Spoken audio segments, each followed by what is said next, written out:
Thank you so much for that introduction. We're so happy to be here. I'm Deborah Friedman, and oops, sorry, didn't mean to move ahead. Dr. Bruce and I are going to be talking about pain in CF. And Dr. Bruce, I'll mute and let you go ahead. Great. Thank you so much to the organizers, to everyone who has been part of this conference so far. Dr. Friedman and I are honored and thrilled to be a part of this, and we are excited to share today some preliminary work on a project that we'll be telling you about. So first, to present our disclosures, Dr. Friedman has grant support from the CF Foundation and CF Foundation Therapeutics. And I currently have grant support from the CF Foundation and also the Multiple Sclerosis Society. So when I was teaching a capstone undergraduate psychology class, we had a segment on pain. And I would put up the word pain on the screen, and partly to ensure that everyone was paying attention and that everyone was engaged, I would actually have students write down a definition for pain. And it was fascinating because then after I gave them, just a few minutes, I would ask them if they felt comfortable to share their definitions. And the definitions were excellent. I was often astounded kind of at the insightful kind of perspective these undergraduate students had, even at their age, on pain. And defining pain can be difficult. We decided to include a definition, sort of a formal definition, from the International Association for the Study of Pain. This was from 2020. So you can see it here. Pain is an unpleasant sensory and emotional experience associated with or resembling that of actual or potential tissue damage. And I think what is great about this definition, and also great about a lot of the definitions that these undergraduate students included, was that, it's not just the sensory experience. It's not just the nociception that, nerves are activated and you have that sensory experience. But there's also this emotional piece. And we're going to be talking quite a bit about that today. We have emotional pain, physical pain, and then there's both, right? And often they go hand in hand. It's interesting because if you've ever seen a toddler or, a baby that's just kind of starting to walk, they fall a lot, right? And often if you see a little kid take a tumble, they will look to their caregiver immediately for some sort of input, some sort of reaction. Should I cry? Should I be upset? And I think that's a very kind of simple example, but clear example that it's not just that nociception. It's not just the sensory input, but there are many, many different factors at play here related to pain. I've done quite a bit of research using functional MRI, functional magnetic resonance imaging, to better understand decision-making processes, related to health behaviors. And more recently, I've been fortunate to collaborate with some folks who have a pediatric pain program. And so we've actually been looking at brain scans of these youth who are in this program, both before the program and after the program. And I think that it is worth pointing out, especially as we're going to be talking today about the overlap and how important both emotional pain and physical pain are, that the brain regions that are responsible for processing pain, they overlap with areas that are responsible for empathy. So relating to, connecting to others, so areas of the prefrontal cortex. They're also overlapping with areas like the anterior insula, which help us to become aware of what's going on in our body. Are you hungry? Are you full? How fast is your heart beating? Are you hot? Are you cold? The insula is key for this interoception, and areas for pain processing overlap with the insula. And then also brain regions that are important for pain processing overlap with areas where we process negative emotions, fear, anger, like the amygdala. So it's important to keep this in mind. I mentioned just a moment ago that I've been fortunate to do some research with youth in this pain program. We're just kind of starting to dive into data analysis, but I wanted to include this just to allow you to kind of eyeball. So on the left, we have youth who are looking at pictures of people in physical pain. And on the right, we have youth who are looking at pictures of people in emotional pain. And just eyeballing it, you can see that while the areas aren't identical, right? The areas in red that are lit up, they're not identical, but there sure is a lot of overlap. There sure are a lot of similarities in terms of areas that are processing physical pain, areas that are processing emotional pain.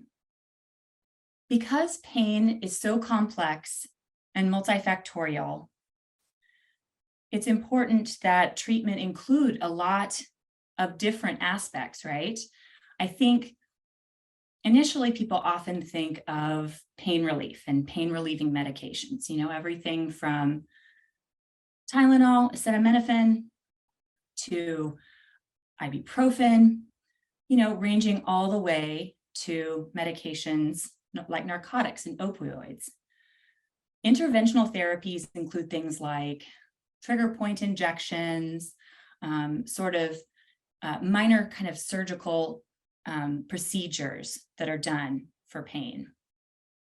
Of course, we have physical therapy and rehabilitation that a lot of people engage in. We have psychological therapies, which we're going to be talking about more today. And then we have the complementary or alternative types of medicine, things like acupuncture, massage. A lot of different pieces go into pain treatment. Unfortunately, not all pain treatment is equal. And here on this slide, we wanted to acknowledge the unfortunate reality. A lot of research has been done in this area that, depending on what racial or ethnic group that you're in, you may or may not get adequate pain treatment. Depending on your gender, women are less likely than men to be treated aggressively for pain, and women wait longer to receive treatment for pain. We don't know about the CF community, whether some of these trends apply. More research definitely needs to be done because we just don't know whether we see similar disparities within the CF community. Now, where does pain come from? And, is this a problem? I think so, and research bears that out. Studies have shown that up to almost 80% of children and adolescents and up to 89% of adults living with CF report pain. In terms of pain that is overwhelming, very severe, and debilitating, 18% of adults in a study of palliative care needs reported that level of significant pain. And where does it come from? Many different places is the answer, both acute pain and chronic pain. Of course, if a person has had some sort of surgical procedure, we have the post-operative and post-procedural pain aspect. I think lung pain or chest pain would be what a lot of people would kind of bring to mind. But there are so many other origins of pain as well. From sinus disease, I talk with a lot of people about frequent headaches, eye pain, ear pain, a lot related to sinus disease. We have the GI manifestations, which can be extremely painful for people, from gallbladder, liver, pancreas, intestines. I talk with a lot of people about joint pain as well, whether it's related to CF or not. It seems to be, people get sort of different answers on that. But joint pain is a very, very real thing. From CF-related diabetes, you have people experiencing neuropathic pain, back pain, neck pain due to different postural factors. And then, of course, there's, living with CF and the stress that it just takes a toll on one's body. A lot of you have probably seen either this image or an image like it. And we just wanted to include this to illustrate, how many manifestations there are of CF. And as a result, unfortunately, how many opportunities there are for discomfort and for pain. So we know that pain in CF is widespread.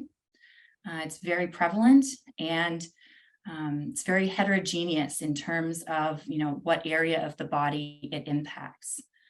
Unfortunately, and not surprisingly, those living with pain and CF experience, worse mood, so higher rates of depression and anxiety, worse quality of life. It's harder to keep a job, managing everything that one has to related to treatments, medications, all of that just becomes more difficult. Physical functioning, and just in terms of mobility and exercise, suffers. And overall, a person will have more exacerbations and an increased risk for mortality. So it's a big deal. And unfortunately, pain is often under-recognized and under-managed.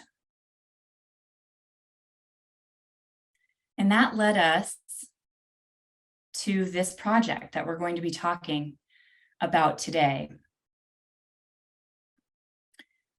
After, multiple submissions to different areas for grant funding, we were fortunate enough to receive a CF Foundation Clinical Pilot and Feasibility Award.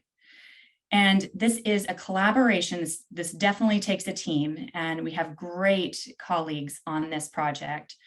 Dr. Chadwick, Yonker, Georgiopoulos, Greenberg, and Wendy He.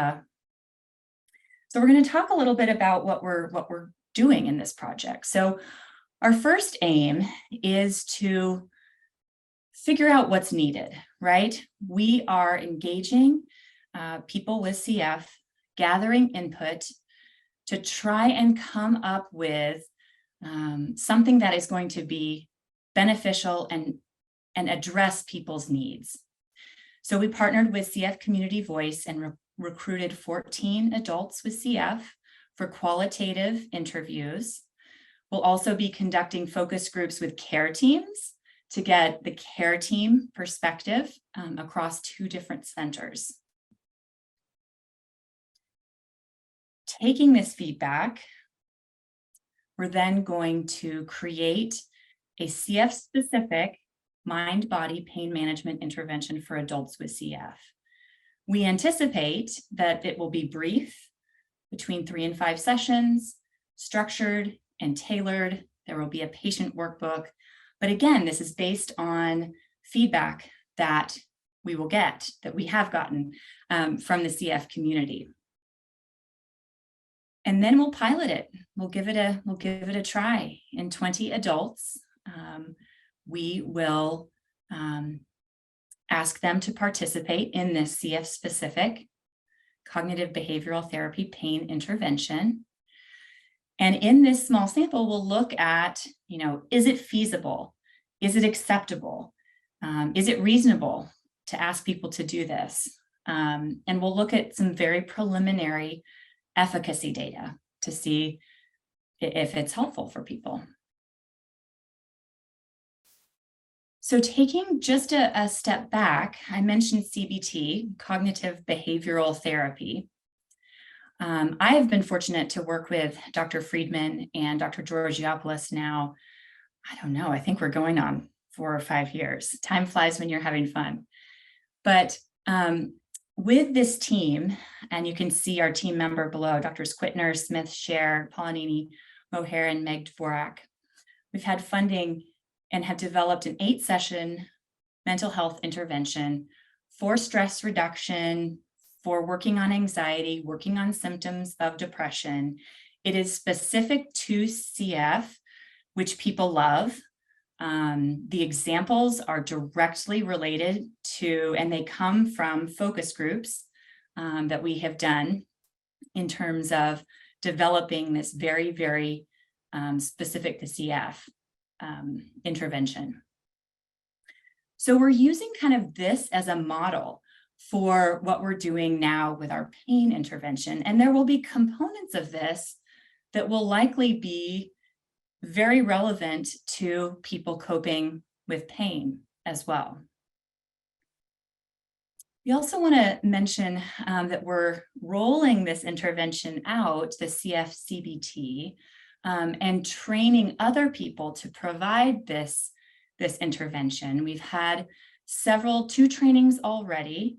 One was at NACFC last fall. We'll be doing a live virtual training this coming February, again, training people to provide this type of intervention for adults with CF. So I mentioned that we have done our 14 interviews. They were in-depth, semi-structured. We had a script, but often, we would veer from the script as the person told his or her story. We had 4 areas that we were really curious about. The first was the experience of pain for people. The second was, how did pain impact their daily lives? We were also interested in what it was like for people to try and get treatment for pain, and what it was like communicating with healthcare teams. And then we asked them lots of questions about our ideas for an intervention and what they thought of our initial ideas and whether this would be helpful or which aspects of it would be particularly helpful. We also asked, what do you want your CF care teams to know? We had 47 people respond to the community voice survey, voicing interest in the project. As I said, we completed these 14 interviews. You can see the gender and ethnicity and race and age breakdown.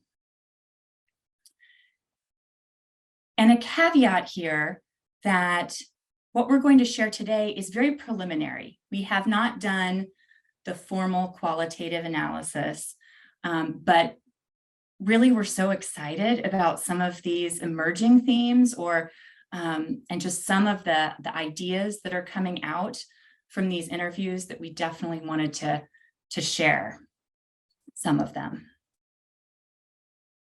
So regarding the experience of pain, it seems that pain is a part of life with CF. You can read the quote here. I mean, just about all the pain that I experienced, I have, other types of pain that I experienced, like old injuries that are not CF related. But the majority of pain I experience daily and chronically would definitely be tied to CF. And other people mirrored that. Someone said, it's like every ounce of pain that I deal with goes back to a comorbidity of CF in some way. Another person said they've told me it could just be from CF and aging, and then some of it also can be effects of medication long-term. This individual said, I don't really give myself enough credit for how much pain I meet on a daily basis. I just kind of ignore it because it's just normal life for me.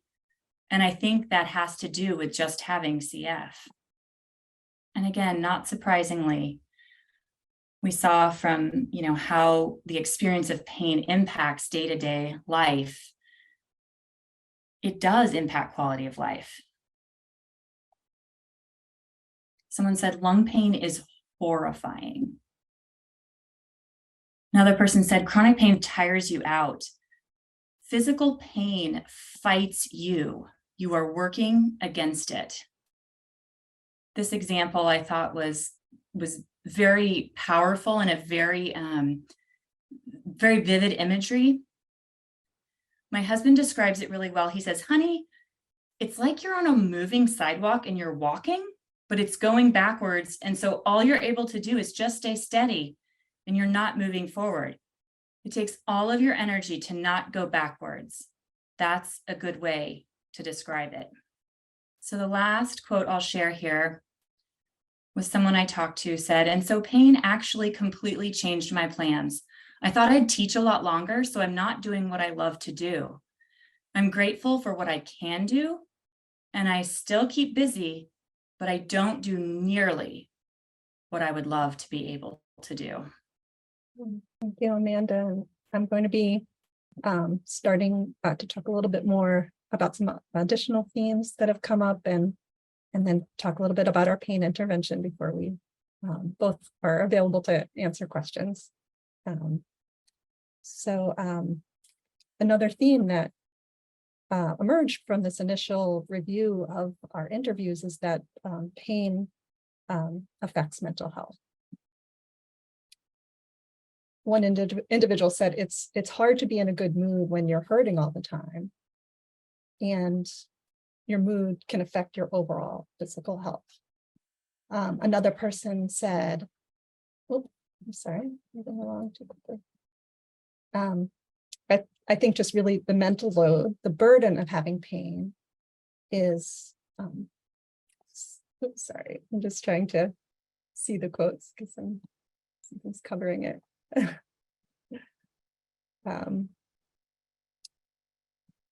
I think the burden of having pain is the hardest part for me, more so than the actual pain.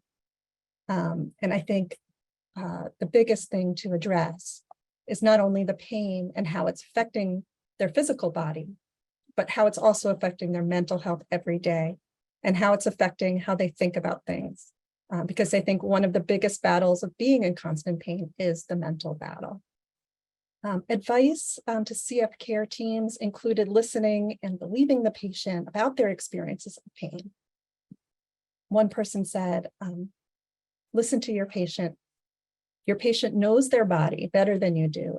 And this is a generalization, but I think people with CF know their body even better than the average population person.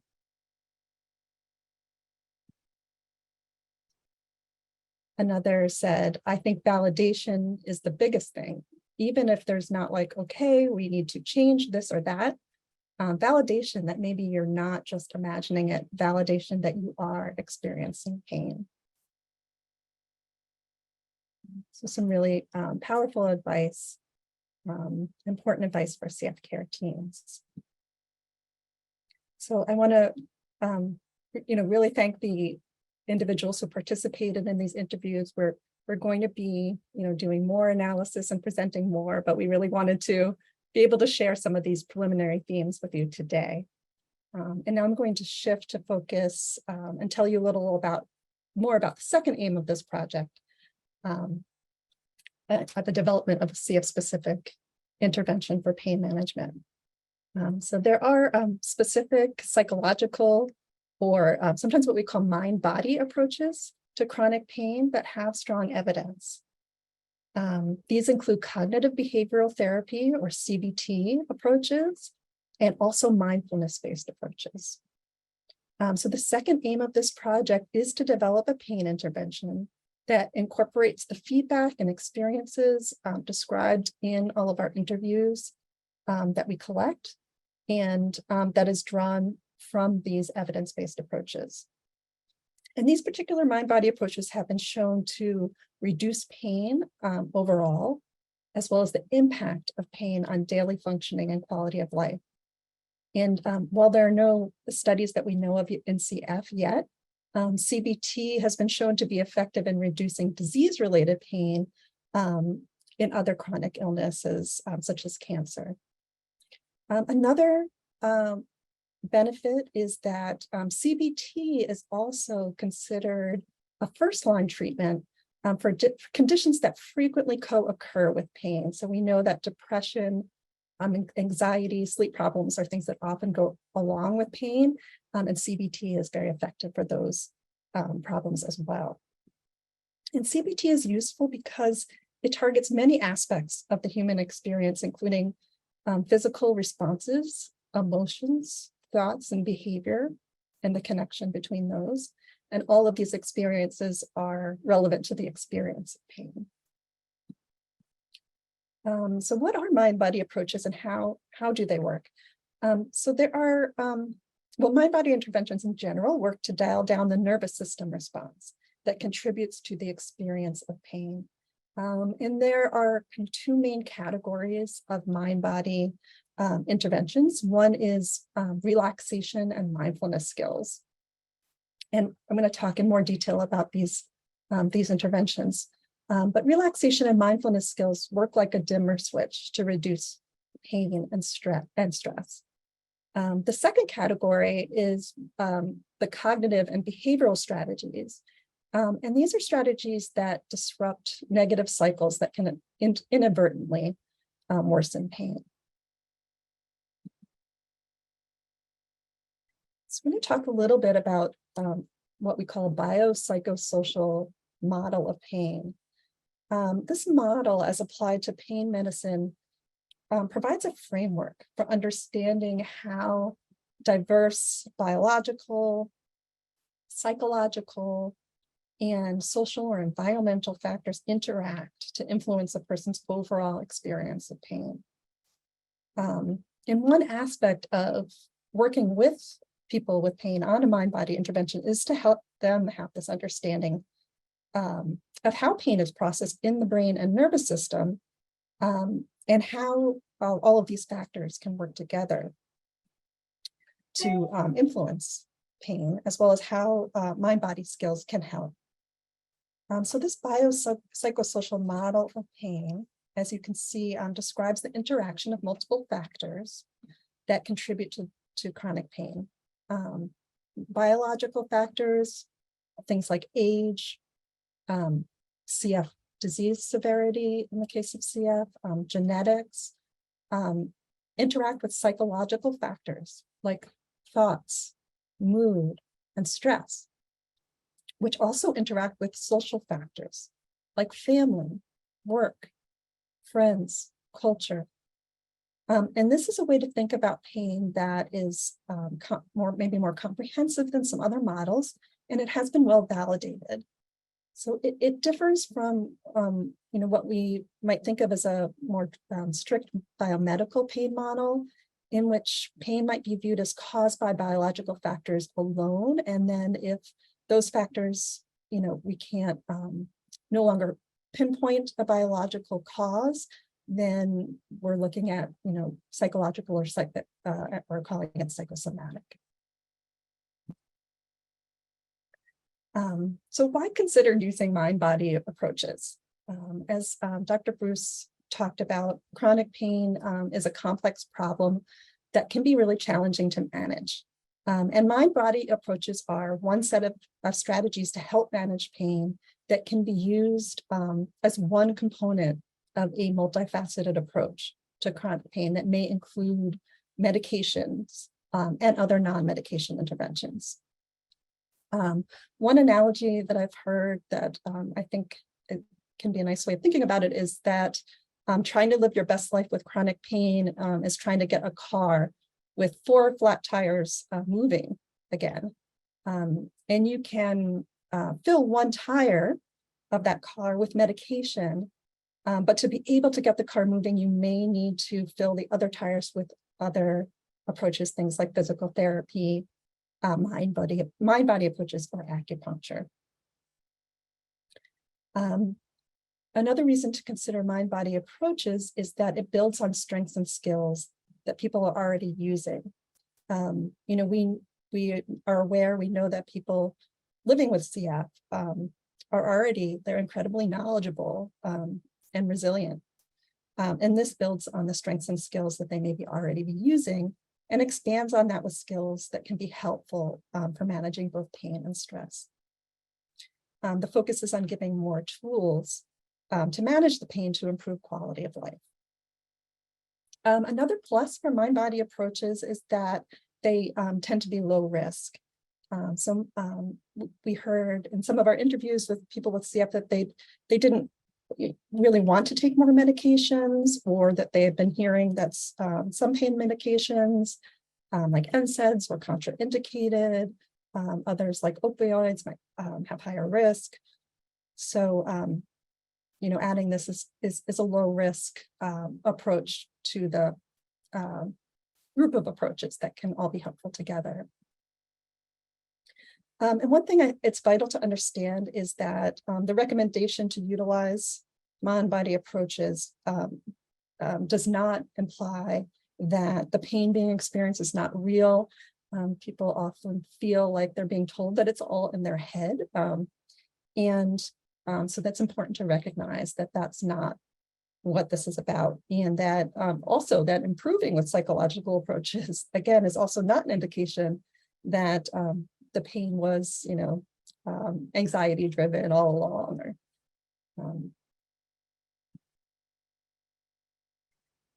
Mindfulness, as we talked a little bit about, and acceptance are one component of mind-body approaches to pain, and involve accepting physical and emotional discomfort while living a value-driven life.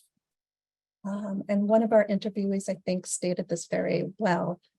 They said, I think the most important thing is, how do we make our daily life better? Because you're going to have the pain. There's just no way around it. You're going to have it. So how do you live the best life you can possibly live with this pain?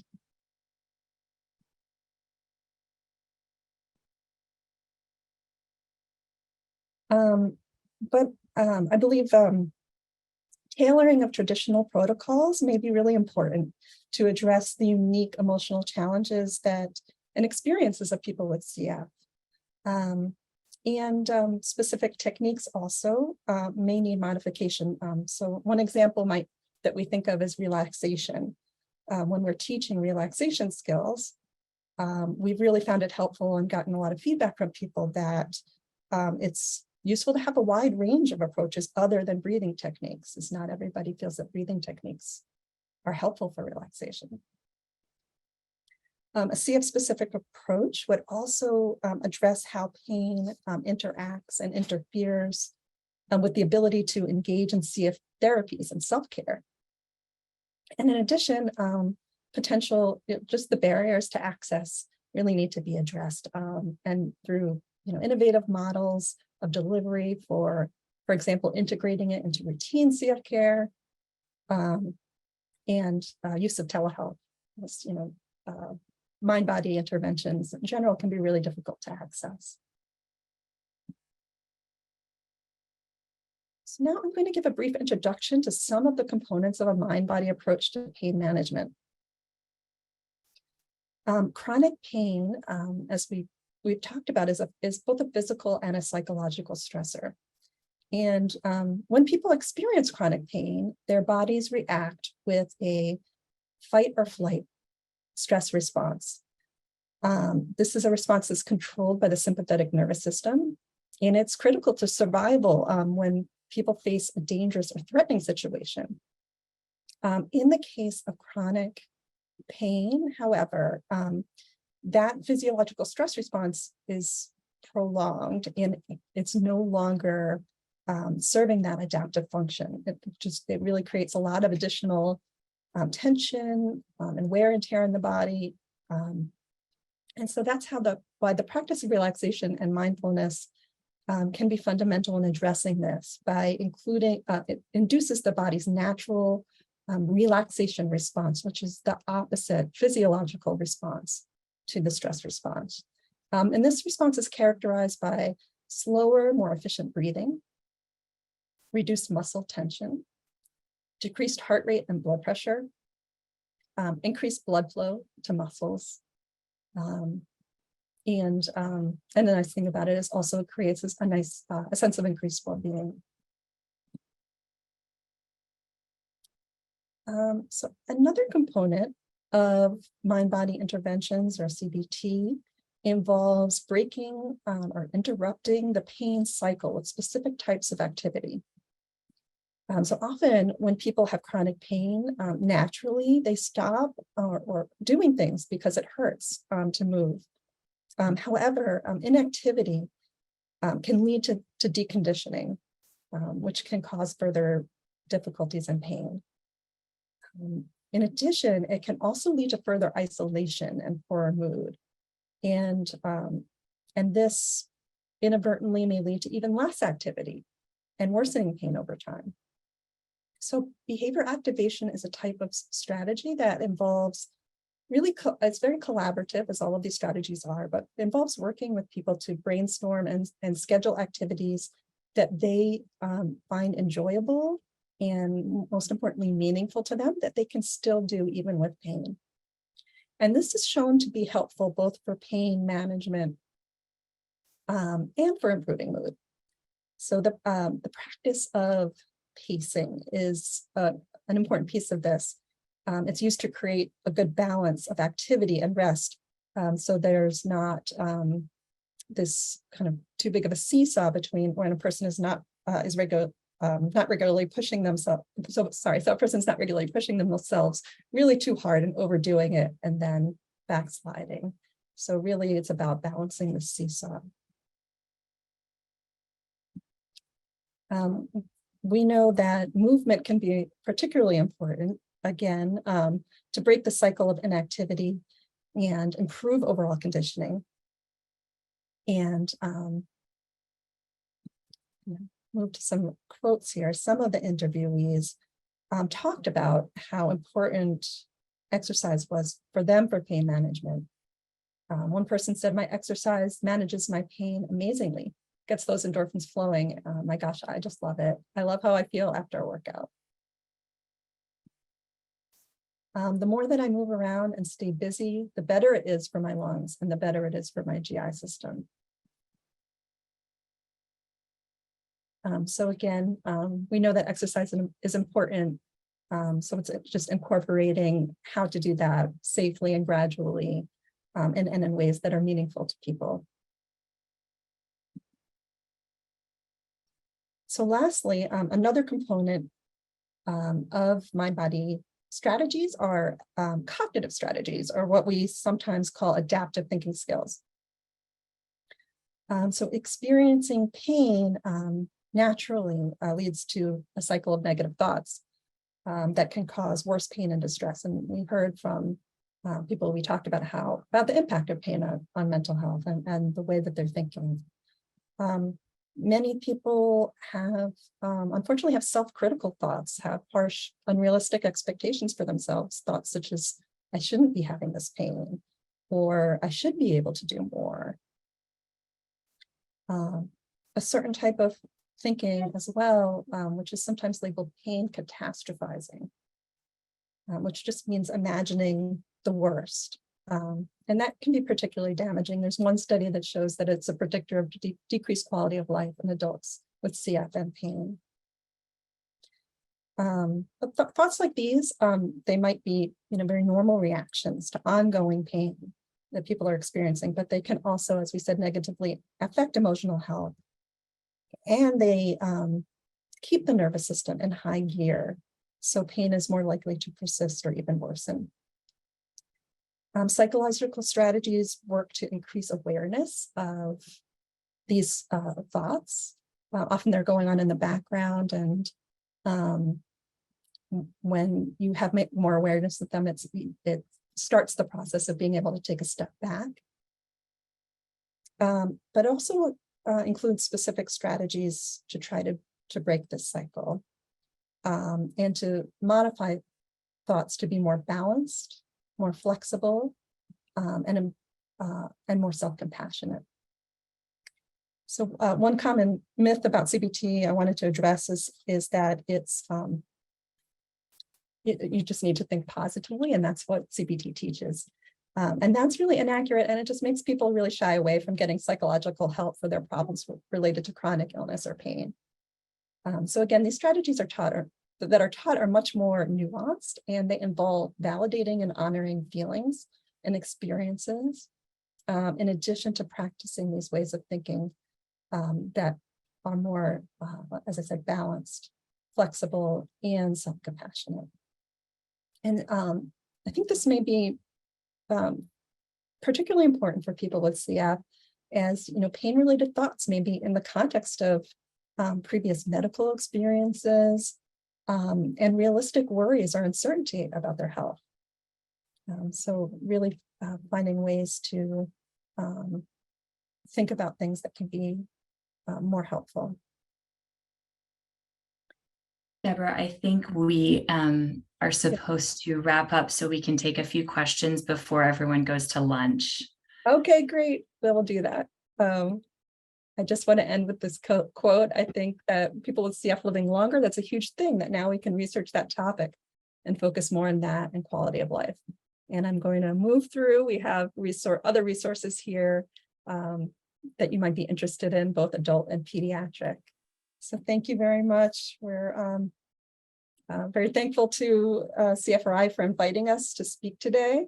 All of our collaborators, and particularly the participants in this project, for relating their experiences that we were able to share today. And we are thrilled to continue this conversation and work with all of you in the CF community. Thank you so much. Have a great lunch, everybody.